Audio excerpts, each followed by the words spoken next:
Hello everyone welcome back to my channel Samira's cooking items. आज के देखाबो एक अन्य रकमेर डिम भुना तैरी।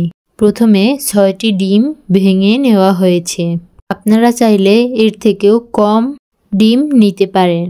এরপরে স্বাদমতো লবণ, একটু আদা বাটা, 1 টেবিল চামচ পেঁয়াজ রসুন বাটা, সাথে একটু পেঁয়াজ কুচি, হাফ চা চামচ হলুদের গুঁড়া, হাফ চা চামচ মরিচের গুঁড়া দিয়ে ভালোভাবে মিশিয়ে নিতে হবে। সবগুলো উপাদান ভালোভাবে মিশানো হলে একটি ভালো পলিথিন ধুয়ে একটি বাটিতে মিশিয়ে নিয়ে মিশানো ডিম ঢেলে নেওয়া হবে। এরপরে পলিথিনটি উঠিয়ে কিছু দূর ফাঁকা রেখে একটি সুতা দিয়ে বেঁধে নিতে হবে, সুতাটি যেন খুলে না যায় এবং পলি থেকে যেন ডিম বের না হয়ে যায়। এবার ফুটন্ত পানি কিংবা ভাত রান্নার পাতিলেও কিন্তু দেয়া যাবে। পলিথিন বেশি বড় বলে কেটে নেওয়া হয়েছে। এখন ঢাকনা দিয়ে ঢেকে নেওয়া হয়েছে যাতে করে ডিমের গায়ে পুরো ভাপ যায়। এবার সেদ্ধ করা আলু ছুলে নেওয়া হয়েছে। অন্যদিকে দেখুন ভাতের সাথে ডিমও কিন্তু সুন্দরভাবে ফুলে উঠেছে। দেখুন দেখতে কতটা সুন্দর দেখা যাচ্ছে এবং খুব বড় হয়েছে কিন্তু। এবার পলিথিন সহ উঠিয়ে পলিথিন থেকে বের করে নেওয়া হলো ভাপার ডিমটি। এবারে ডিমটি পিস পিস করে কেটে নেওয়া হবে। সবগুলো ডিম কেটে নেওয়া হলে একটি বাটিতে উঠিয়ে রেখে সেদ্ধ করা আলু ছুলে একটি শলা দিয়ে এরকমের ফুটো করে দিতে হবে যাতে করে আলুর ভিতরে মশলা ভালোভাবে প্রবেশ করতে পারে।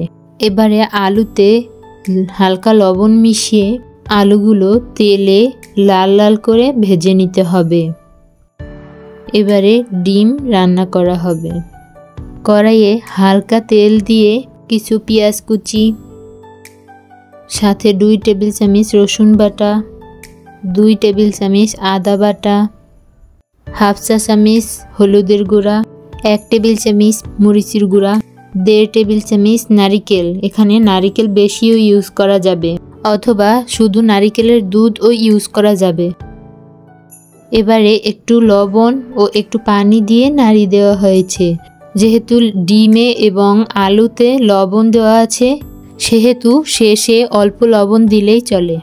এবারে মশলাটি ভালোভাবে কষানো হলে আরেকটু পানি দিয়ে ভেজে রাখা আলু, ভাপা দেওয়া ডিম দুটি একসাথে দিয়ে 4 টুকরো দারচিনি ও 2 টুকরো এলাচি, এবারে একটু জিরার গুঁড়ো দিয়ে নাড়িয়ে দিতে হবে। নাড়ানো শেষে পরিমাণ মতো পানি দিয়ে ঢাকনা দিয়ে 5 মিনিটের মতো রাখা হলো। এরপরে ঢাকনা উঠিয়ে 3 টুকরো কাঁচামরিচ, সবশেষে ধনিয়া পাতা কুচি দিয়ে ঝোল মাখা মাখা হলে একটু নাড়িয়ে উঠিয়ে নেওয়া হলো। তৈরি হয়ে গেল ভাপা ডিমের ভুনা। এটি খেতে যেমন লোভনীয়, দেখতেও অসাধারণ। সাধারণ ডিম ভুনা তো সবাই খায়, তবে এভাবে ভাপা দিয়ে ডিম ভুনা খেতে এত অসাধারণ লাগবে নিজেরা তৈরি করে ট্রাই করে দেখলে বুঝতে পারবেন। ধন্যবাদ সবাইকে। আল্লাহ হাফিজ।